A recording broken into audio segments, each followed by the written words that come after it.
Senhor presidente, demais parlamentares, público presente, internautas, boa noite a todos. Vou tocar algumas questões da cidade. Vou falar um pouquinho, claro, sobre as eleições, embora eu já tenha colocado bastante coisa no ar, na internet, enviado para o pessoal no WhatsApp, avaliando, acho que algumas coisas que são mais emblemáticas, né?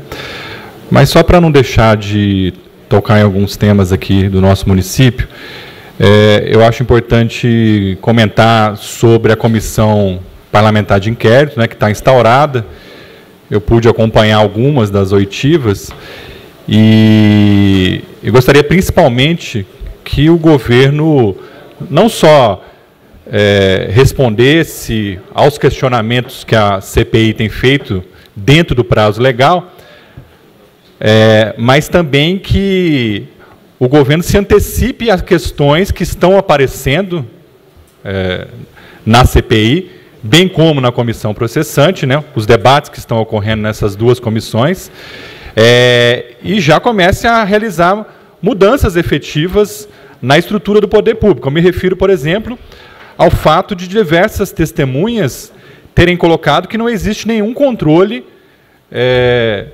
dos bens que entram nas secretarias, do asfalto, do cimento, da brita, né, e que ainda não se tem a balança, né, e o controle efetivo como deveria ter. Eu sei que foram feitos alguns procedimentos aí, algumas mudanças, mas o essencial não foi feito, né? Então a gente tem aí uma comissão parlamentar de inquérito aberta, temos uma comissão processante aberta, estou acompanhando na medida do possível. Pois não. Concede uma parte, vereador? Claro. Também aproveitando o ensejo, o senhor comentando da comissão processante, só para avisar que na quarta-feira, às 14h30, nós convocamos o senhor prefeito municipal Jaime César da Cruz para nos prestar esclarecimentos sobre as contas de 2015, na qual é objeto de investigação da comissão processante. Nessa quarta aqui na Câmara? Exatamente, vai ser às 14h30, aberto ao público, todos estão convidados. Obrigado. Ok, então, acho que era importante fazer esse registro, né? Sei que o governo acompanha as nossas sessões, então eu faço questão de lembrar esse tema. Um outro problema que a população tem registrado, reclamado, marcou vários vereadores aí na internet, eu fiz já algumas colocações para a prefeitura, mandei e-mails, ofícios, fiz indicações, ainda em relação à coleta de lixo, à coleta de podas, a forma como isso está acontecendo, a diminuição da periodicidade, a mudança nos horários, a população continua reclamando sobre isso. Tem bairros da nossa cidade que estão desassistidos pela prefeitura.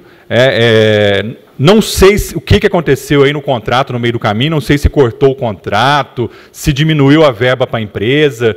Eu sei que teve mudanças, mas falou-se que as mudanças não iriam afetar a vida da população. E, efetivamente, não é isso que a gente está observando. O tempo todo, praticamente todo dia, eu recebo algum tipo de reclamação, e-mail, WhatsApp, marcação no Facebook, ou, pessoalmente, pessoas de diversos cantos da nossa cidade, diversos bairros, reclamando sobre a coleta do lixo, a coleta seletiva, a coleta de poda, enfim, sobre esse serviço de limpeza urbana do nosso município. Então, não poderia também deixar de colocar essa questão. Eu falei sobre a audiência pública da Fazenda na semana passada, só não pude me pronunciar ainda sobre tudo, porque eram várias questões. Coloquei, né, que a dívida do município não mudou significativamente, coloquei algumas propostas na audiência pública, principalmente a proposta que o governo coloque em tempo real, né, como que está sendo a entrada e a saída de receitas, né, a entrada de receitas e a saída de despesas. É perfeitamente possível para o município de Vinhedo fazer isso. E o secretário da Fazenda, o novo secretário da Fazenda, falou também sobre a possibilidade de um refinanciamento. Eu falei com algumas pessoas do governo, né, sobre realmente existe esse pedido da população, só coloquei que tem que ter um cuidado em relação à remissão de despesa, perdão de dívidas. Isso tem que ser muito bem feito, né? Porque nos anos anteriores já foram feitas algumas medidas nesse sentido, né? Então, até que ponto, né, o governo de Vinhedo pode fazer isso, qual que é a periodicidade, tem a lei de responsabilidade fiscal e tem outros instrumentos legais que regulam esse tema. Não tenho dúvida da importância de buscar essas receitas, né? Eu, o tempo todo cobro isso, cobro a publicidade disso. Tem muita gente devendo, alguns porque estão com problema mesmo, gente que teve problema de crise pessoal, outros porque não pagam mesmo, né? Que tem problemas graves aí na nossa cidade, né? De gente que dá cano mesmo, né? Que não é problema de quem perdeu emprego. Tem coisas muito complicadas aí nessa dívida ativa, que pelo menos agora ela é pública, né? Porque a gente sabe que em anos anteriores sumia alguns nomes, sumia alguns valores, né? Já correu, inclusive, inquéritos sobre essa questão, já teve gravação de pessoas lá que foram pegas pedindo coisinhas e tal. Então, houve um avanço, né? Ao menos nós temos a publicidade dela, nós sabemos quem são os principais devedores, então a gente pode acompanhar agora de uma forma minimamente transparente, né, e republicana como está sendo feito o pagamento da nossa dívida ativa. Eu vi que o governo de Vinhedo organizou, né, nomeou uma nova comissão da Festa da Uva de Vinhedo. Ainda bem que tem aí uma certa margem, né, de tempo para fazer um trabalho com mais tranquilidade. Insisto sobre a necessidade da gente fazer uma festa que resgate os valores da cidade, que atribua para a cultura local, para as diversas expressões da nossa cultura, a possibilidade, né, de participar e de organizar essa festa, que a gente beneficie os nossos agricultores, os poucos que subsistem na nossa cidade, os comerciantes da cidade, e que a gente não caia na tentação, porque eu sei que é uma tentação danada, voltar naquele modelo de festa comercial, né, e que já causou muitos danos para a nossa cidade, né? Um dos danos, inclusive, é aquele conhecido do ano de 2015, que quebrou os caixas da prefeitura e, portanto, tem até uma comissão processante, entre outras razões, por conta do famigerado ano de 2015. Então, eu espero que a Festa da Uva de Vinhedo não caia nas tentações históricas, né, de movimentar grandes recursos, e mais do que isso, né, movimentar grandes recursos sem prestação de contas, né? Era um modelo absolutamente precário, absolutamente falido e absolutamente condenável. E absolutamente perigoso, né? É um modelo que dá muitas tentações e que eu acho que a cidade deveria evitá-lo, né? Essa é a minha posição, enquanto é tempo, inclusive, né? Porque estão sendo organizadas aí as atividades dessa comissão. Só para eu teria outro tema, mas para não deixar de falar, né, não correr o risco aqui de acabar o tempo de comentar um pouco sobre as eleições expressam uma série de coisas, né? Então, durante as eleições, a gente tem um retrato de como está a sociedade e, no final, há uma consolidação de uma opinião pública, né? Essa opinião pública, ela pode ser uma resposta positiva para a realidade, como a opinião pública, ela pode, em algumas circunstâncias, cometer equívocos, né?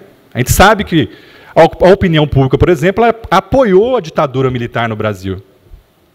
Houve um apoio da opinião pública à ditadura militar, né?